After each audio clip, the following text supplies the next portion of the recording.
زندگی میں مجھے بھی دیکھے نا ٹی وی میں کسی عورت کے ساتھ میں کسی پروگرام پہ بیٹھا ہوں تو آپ بالکل لحاظ نہ کریں،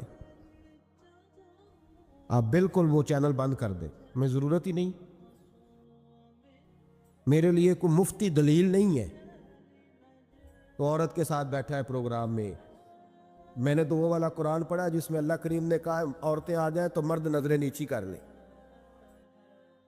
ہم نے تو وہ والا قرآن پڑھا جس میں حکم ہے کہ مرد آئے تو عورت اپنی نظر نیچی کر لے۔ تو جہاں علامہ صاحب کے سامنے لڑکی بیٹھی ہے ٹی وی میں انٹرویو لے رہی ہے، وہاں نظریں نیچی ہوتی ہیں؟ کہاں سے فتویٰ آیا؟ حضرت جنید بغدادی تو فرمایا کرتے تھے کہ حسن بصری پڑھانے والا ہو، رابعہ بصری پڑھنے والی ہو، تو پھر بھی ان کو بغیر پردے کے پڑھنے پڑھانے کی اجازت نہیں ہے، بات ختم ہو گئی۔ رب فرماتا ہے مجھے زمانے کی قسم ہو،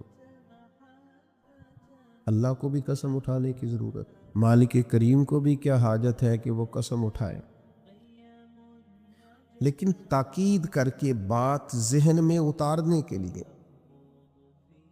انسان کا مزاج ہوتا ہے نا، جس بات پہ قسم اٹھائی جائے اس کو انسان سمجھتا ہے زیادہ پکی ہے، تو تب انسانی کے مطابق بات کی۔ فرمایا والعصر، زمانے کی قسم ہو، انسان کو پیدا کرنے والا رب قسم اٹھا کے انسان کی ایک بات کرتا ہے،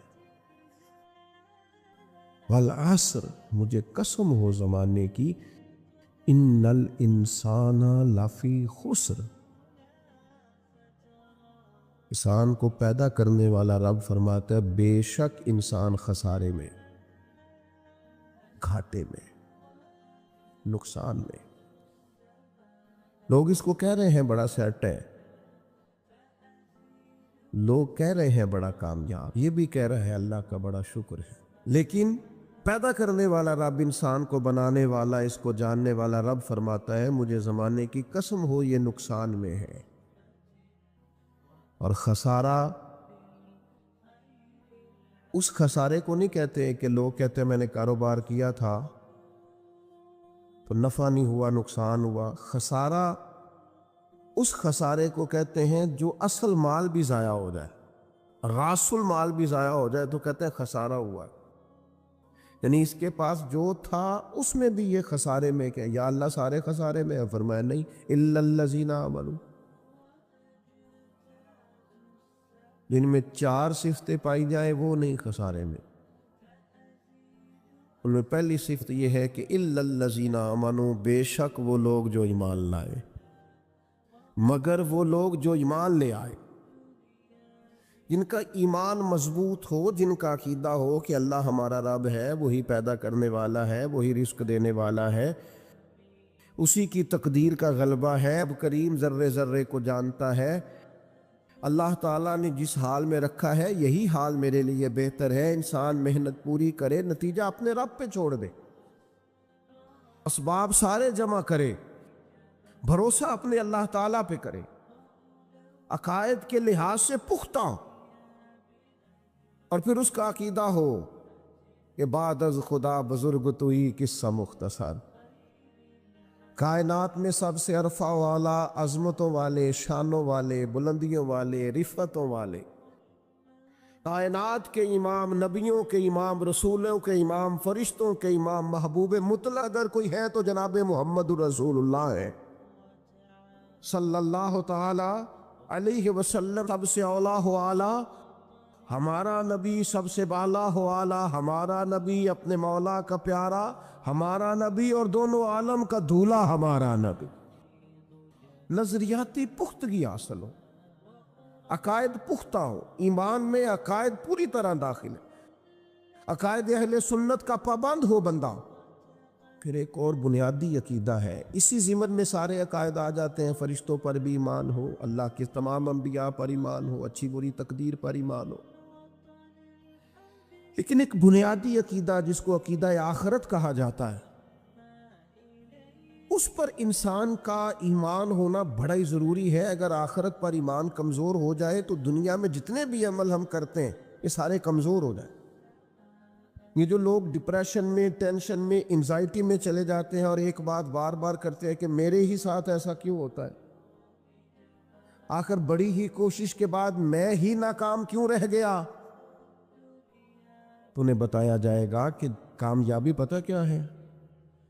لا یستوی اصحاب النار و اصحاب الجنہ، اصحاب الجنت هم الفائزون۔ جنتی اور جہنمی برابر نہیں ہے، کامیاب وہ ہے جنہیں اللہ تعالیٰ نے اصحاب جنت بنایا ہے۔ جو جنتی ہیں وہ کامیاب ہے، جس کو اپنی آخرت کے تعلق سے اللہ تعالیٰ نے فکر سلیم دی ہے، راہ ہدایت دی ہے، اعمال حسنہ پر استقامت دی، اور وہ سمجھتا ہے کہ میں محنت اپنی آخرت کو ٹھیک کرنے کے لیے کر رہا ہوں، جد و جہد میری اپنی قبر کے لیے، حشر کے لیے، آخرت کے لیے۔ آخرت پر جس بندے کی توجہ ہے وہ بندہ کامیاب۔ اس لیے دنیا میں اگر دنیاوی طور پر کوئی ناکامی آ بھی جائے تو کوئی اتنی بڑی ناکامی نہیں ہے، اس لیے کہ اصل کامیابی آخرت کی کامیابی۔ تو عقائد مضبوط ہو، اور پھر عقائد اہل سنت کی پابندی اس کے پاس موجود ہو، نہ رفس کی طرف اس کا رجحان ہو، نہ خارجیت کی طرف اس کا رجحان ہو، اس کے نظریات ستھرے ہوں، اجلے ہوں، خوبصورت ہوں، وہ رسول پاک کی ذات گرامی کی پوری غلامی کرنے والا وہ شخص، تو اس کے نظریات اعلیٰ ہوں۔ تو فرمایا کہ انسان خسارے میں ہے، الا الذین آمنوا، مگر وہ لوگ جو ایمان لائے، وعملوا الصالحات، اور جنہوں نے نیک اعمال کیے۔ اور یہاں بات ختم نہیں ہوئی، دو صفتیں اور بھی پیدا کریں۔ یہ دو باتیں ان کی اپنی ذات تک تھی، آمنوا وعملوا الصالحات، یہ دو باتیں ان کے اپنے لیے تھی۔ اب وہ سوسائٹی کو کیا دیں؟ دو کام معاشرے کے لیے بھی کریں، وتواصوا بالحق، حق بات کی نصیحت کریں، وہ معاشرے خیر کی بات کی نصیحت کریں، وائرل باتیں نہ کریں۔ کہ آج کل یہ موضوع چل رہا ہے تو ذرا میں اس پر بولوں گا تو کچھ ویوز میرے بھی بڑھ جائیں گے، وائرل باتیں نہیں کریں۔ وتواصوا بالحق، وہ حق بات کی نصیحت کریں، کلمہ حق کہیں اور حکمت کے ساتھ کہیں۔ ادعو الی سبیل ربک بالحکمہ، دانائی کے ساتھ کہیں، لوگوں کو سمجھانے کی نیت سے کہیں، کلمہ حق ان کی زبان پر آئے۔ اور میرے نبی پاک علیہ السلام نے فرمایا سب سے افضل جہاد ظالم بادشاہ کے سامنے کلمہ حق کہنا ہے۔ آپ حق کے ساتھ کھڑے ہوں، پھر آپ لوگوں کو امر بالمعروف کریں، پھر نہی عن المنکر کہیں، اور وہ بھی بندہ دیکھ کے نہیں۔ اگر امیر آدمی غلطی کر رہا ہے تو پھر آپ خاموش ہیں، اور کسی غریب کو کرتے دیکھ لیا ہے تو آپ نے دینی حکمت کو بھی پیش نظر نہیں رکھا اور اسے رسوائی کر دیا، آپ نے اسے سخت ترین تکلیف سے گزار دیا ہے۔ حق بات کی نصیحت کریں، اور جو لوگ حق بات کہتے ہیں نا ان پر تکلیف بھی آتی ہے، تکلیف آتی ہی ہمیشہ حق کہنے والوں۔ تو چونکہ میدان لگایا ہے، اب حق میں نکلے ہو، اب تم نے سفر شروع کیا ہے تو بھئی پیروں پہ چھالے تو پڑیں گے،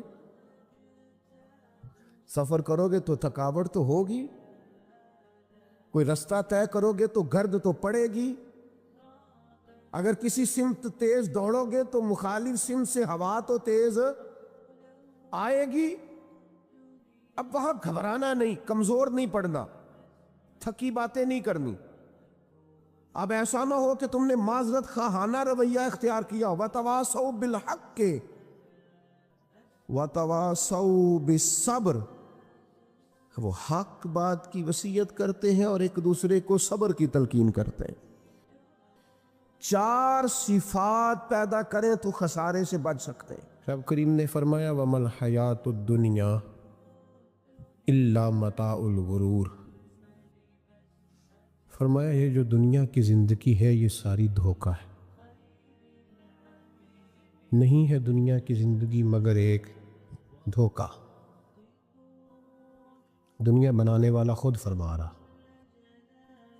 یہ بنانے والا کہہ رہا ہے دھوکہ ہے۔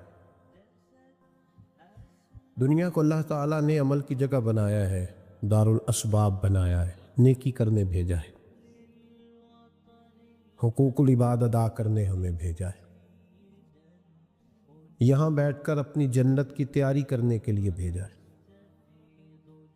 دوزخ کی آگ کو ٹھنڈا کرنے کے لیے بھیجا ہے۔ یہ جو مزاج امت مسلمہ نے اپنایا ہے کہ دنیا جمع کرنا، دولت اکٹھی کرنا، اپنی زندگی کی دوڑ پیسوں سے شروع کرنا اور پیسوں پہ ختم کرنا، اس کو پسند نہیں کیا نہ اللہ نے نہ اللہ کے رسول صلی اللہ علیہ وسلم۔ رزق حلال کمانے کو عبادت کہا، لیکن مقصود رزق حلال نہیں، مقصود اللہ کی ذات ہے، مقصود اللہ کے رسول صلی اللہ علیہ وسلم کی ذات۔ ہمارے ہاں بڑی ترتیب کے ساتھ یہ چیز نسل در نسل منتقل ہو رہی ہے کہ پیسہ کیسے جمع کرنا ہے۔ بچہ بڑا سیٹ ہے جی، اس طرح سیٹ ہے، کہتے ہیں ڈھیر سارے پیسے کماتا ہے، امپورٹ ایکسپورٹ کا بزنس ہے، مال بیچتا بھی ہے، منگاتا بھی ہے، بڑا سیٹ ہے۔ تو بچے سے پوچھا بیٹے تیرا کیا حال ہے، تو سیٹ ہے؟ کہتا بڑی تکلیف میں ہوں، سوتا بھی ہوں تو کانوں میں فون کی گھنٹیاں بجتی رہتی، آزمائش کا شکار ہوں، صبح و شام تکلیفوں میں وقت بیتتا ہے۔ یہ کس طرح کا سیٹ ہے بچہ؟ ہماری منصوبہ بندی ہوتی ہے کہ بچے کو ایسی جگہ لگانا ہے جہاں سے وہ جھاڑو کے ساتھ پیسے اکٹھے کر سکے۔ کیسے وہ سیٹ ہوگا؟ کس طرح کر کے نظام چلے گا؟ رزق حلال کمانے کو حضور صلی اللہ علیہ وسلم نے عبادت کا درجہ دیا ہے۔ نبی پاک صلی اللہ علیہ وسلم نے حقوق العباد ادا کرنے کو بھی اللہ کے قرب کا ذریعہ بنایا ہے، اور میں نے عرض کی کہ یہ تو صرف منزل نہیں ہے، یہ تو راستہ ہے، یہ تو سفر ہے۔ جو لوگ سفر کوئی منزل بنا لیتے ہیں وہ نادان ہوتے ہیں۔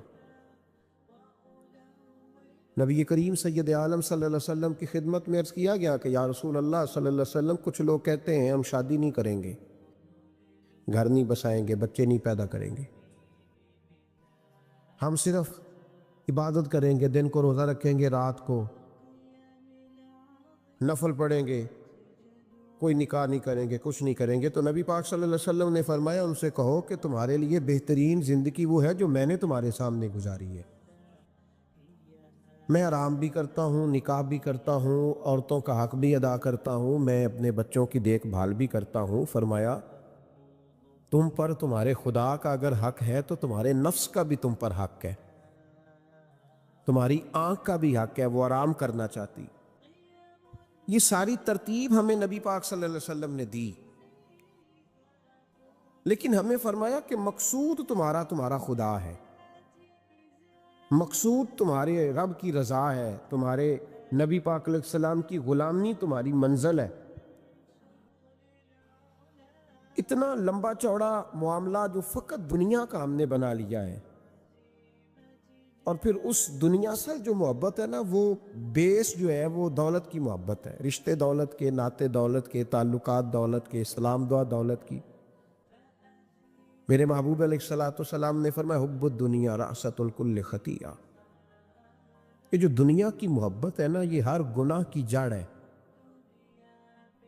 جب انسان دنیا کی دولت سے پیار کرنے لگ جاتا ہے، پھر وہ قتل بھی کرتا ہے، پھر وہ ظلم بھی کرتا ہے، پھر وہ زیادتی بھی کرتا ہے، پھر وہ حرام بھی کھاتا ہے، پھر وہ یتیم کو بھی لوٹتا ہے، پھر بیوہ کا مال کھانا بھی اسے پریشان نہیں کرتا، پھر کروڑوں روپیہ ہضم کر لیتا ہے، لکڑ پتھر ہر چیز اس کو ہضم ہونے لگتی ہے۔ اصل بات یہ ہے کہ اسے محبت دنیا کی دولت سے ہو گئی ہے۔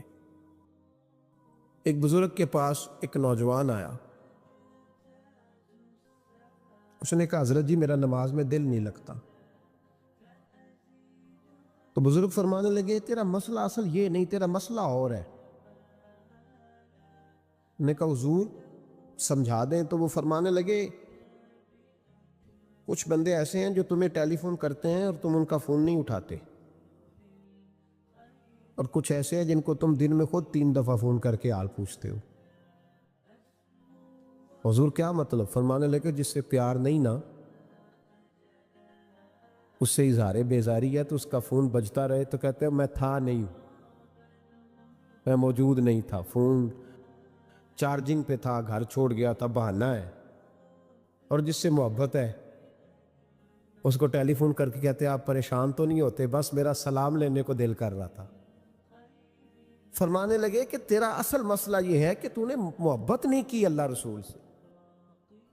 اگر تیرا خدا رسول سے پیار ہوتا تو یہ جملہ کیسے آتا کہ نماز کو دل نہیں کرتا؟ پھر تو تیرا تہجد کو بھی دل کرتا، پھر تو تیرا ہر وقت قرآن پاک سینے سے چمٹائے رکھنے کو دل کرتا ہے، اس لیے کہ تیرا مقصود اللہ کی ذات ہوتی۔ کیونکہ مقصود دنیا داری ہے، مقصود دولت بنا لیا معاذ اللہ، مقصود ایک رنگ بنا لیا ہے، اس کا نقصان قوم اٹھا رہی ہے۔ نقصان رشتوں میں، نعتوں میں حسن نہیں رہا، پیار نہیں رہا، ترتیب نہیں رہی۔ ایک ناروے سے دوست نے فون کیا،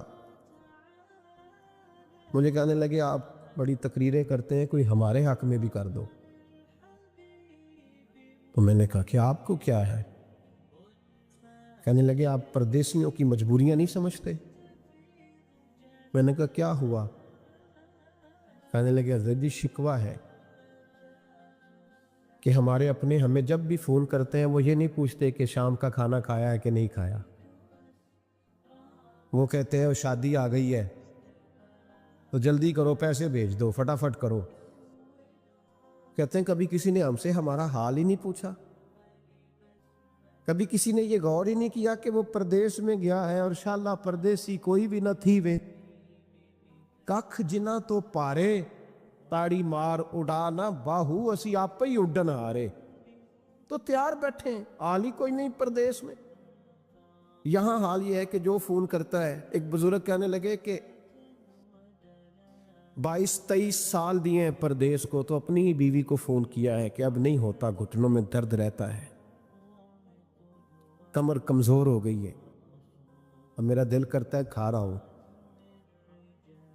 اور میں اپنے گھر میں بیٹھ کے بچوں کے بیچ بیٹھ کے روٹی کھاؤں۔ اعصاب کمزور ہو گئے، دل کی دھڑکن تیز رہتی، پتہ نہیں کب وقت آ جائے۔ تو کہتے ہیں میری بیوی جسے میرے دکھ سکھ کا ساتھی ہونا چاہیے، وہ کہتی ہے چلیں 3-4 سال اور لگا لیں پھر آ جانا۔ او بھائی، کیا اس شخص کے ساتھ کیا تعلق ہے؟ اس کا بھائی اسے فون کرتا ہے تو کہتا ہے میں پیسے دے دوں گا، جب آؤ نا تو ایک موبائل ضرور لے آنا۔ اس کو لوگ فون کرتے ہیں، رابطہ کرتے ہیں کہ جناب وہ ایک چھوٹی سی چیز، وہ میں پیسے دے دوں گا، تو پیسے دینے ہیں تو یہاں سے کون سی چیز نہیں ملتی؟ صرف فرمائشیں، لوگوں کے ساتھ تعلق صرف جیب کا، رشتہ صرف جو ہے وہ تعلق صرف اس چیز کا کہ وہ آدمی ایک ATM مشین ہے تو فٹافٹ کارڈ ڈالو تاکہ آپ کے حصے کے پیسے نکل آئیں۔ یہ مزاج اس نے نقصان کیا ہے، دراڑیں پڑ گئی ہیں، حالات بگڑ گئے ہیں۔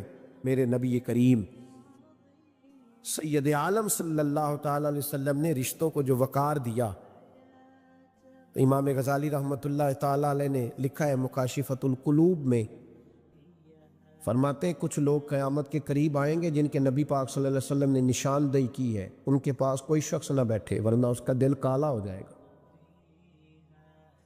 کہ حضور وہ کون سے؟ تو فرمانے لگے نبی پاک نے کچھ لوگ بتائے ہیں، ان کے پاس نہیں بیٹھنا۔ کون سے؟ مصطفیٰ کریم نے فرمایا یحبون الدنیا وینسون الآخرہ، جو دنیا کو سے پیار کرنے لگے اور آخرت کو بھول جائیں۔ امام صاحب فرماتے ہیں ان سے دور رہنا، دل کالا ہو جائے گا۔ یحبون المال وینسون الحساب، وہ جو نبی پاک نے فرمایا نا کچھ لوگ آئیں گے جو مال سے تو پیار کریں گے پر اس کے حساب کو بھول جائیں گے، ان سے بچنا۔ فرمایا یحبون القصور وینسون المقبرہ، جو مکانوں سے تو پیار کریں گے پر اپنی قبروں کو بھول جائیں گے۔ اور فرمایا ان لوگوں سے بھی بچ کے رہنا، ان سے بھی پرہیز کرنا جو لوگ یحبون الخلق وینسون الخالق، جو لوگ مخلوق سے تو پیار کریں گے، بندوں سے بڑا پیار کریں گے، لیکن اپنے رب کو بھول جائیں گے، ان لوگوں سے بھی بچیں۔ ایسے لوگوں سے نبی پاک صلی اللہ علیہ وسلم نے نشاندہی کی، ان سے بچیں۔ تعلقات میں خلوص ہوتا ہے، جب کوئی آپ کی غربت سے پیار کرتا ہے تو وہ آپ کا اصل دوست ہوتا ہے، جب وہ آپ کی تنہائیوں سے، آزمائشوں سے پیار کرتا ہے تو اس کا آپ کے ساتھ رشتہ خالص ہوتا ہے۔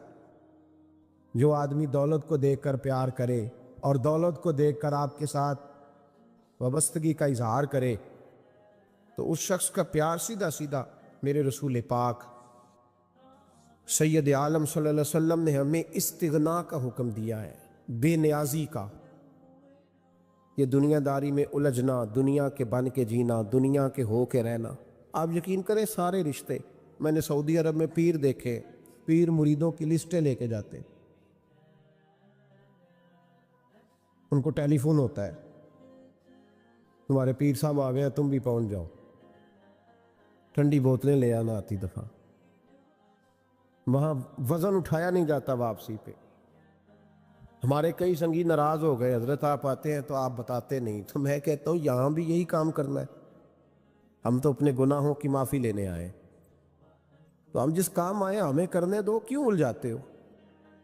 وہاں جا کے بھی جہاں خالصتاً انسان کا رجوع اللہ کا وقت ہے، وہاں بھی وہی حالات پیدا ہو گئے، ہر طرف دنیا داری۔ اور یہ پیروں کی بات کرتا ہوں تو آپ بڑے مسکراتے ہیں، میں نے بڑے بڑے مفت خورے دیکھے ہیں، بڑے بڑے، یہ ہر طبقے میں ہوتے ہیں، ہر طبقے میں۔ ایک صاحب مجھے ایئرپورٹ پہ ملے، کہنے لگے جی کتنے دن رہا ہوں، ماشاءاللہ ایک دن بھی روٹی جیب سے نہیں کھائی۔ میں نے کہا بڑے کامیاب ہو کے آ رہے ہیں آپ، یہ تو بات باعث فخر ہے، جا کے کسی اخبار میں فوٹو چھپاؤ۔ کہنے لگے جی بڑے دوست، بڑے سنگی، بڑے بد، کوئی ادھر سے کوئی چیز لے کے آ رہا ہے ادھر سے، تو میں نے کہا یہ کوئی فخر والی بات ہے، کوئی بتانے والی بات ہے؟ تو اللہ کی بڑا ہے جی، یہ مفت خوری کا مزاج، اور توجہ رکھنا کہ اب اس سے مجھے کیا مل سکتا ہے، اور اگر کوئی نہیں لے کے آیا واپس گیا تو شکوہ کرنا، دیکھو چل کے آ گیا، اس کو خبر ہی نہیں، کہ جاتے دفعہ چلو بندہ 6 بوتلیں لے جائے، کیا فرق پڑتا ہے؟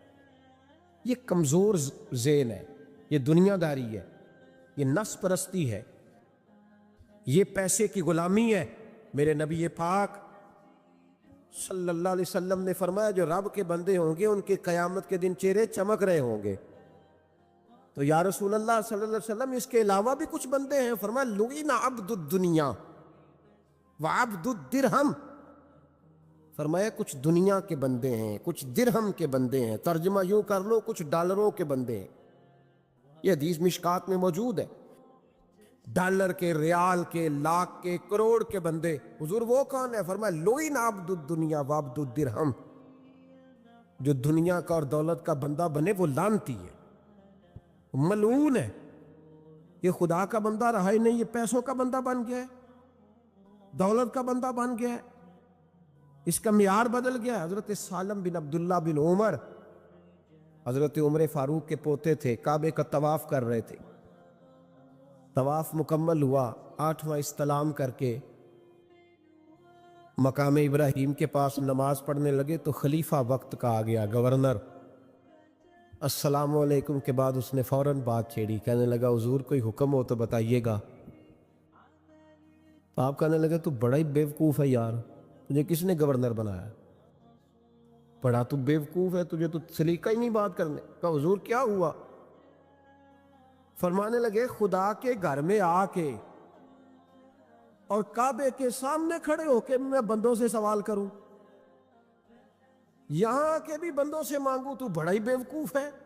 سامنے اس کا گھر ہے، سامنے اس کا گھر ہے بیت اللہ اور حجر اسود اور مقام ابراہیم اور مقام ملتزم، اور یہاں بھی میں بندوں سے مانگوں؟ کہتا ہے مجھے بھی کبھی کسی نے ڈانٹا نہیں تھا، میرے بھی پیروں تک پسینہ نکل گیا،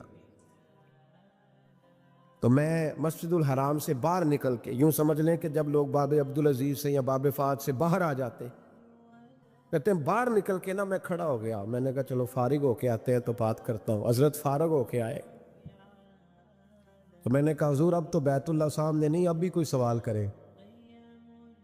تو فرمانے لگے اچھا ضروری ہے؟ کہا حضور ضروری ہے۔ تو فرمانے لگے چل پہلے بتا، تجھ سے دین مانگوں کہ دنیا مانگوں؟ بول۔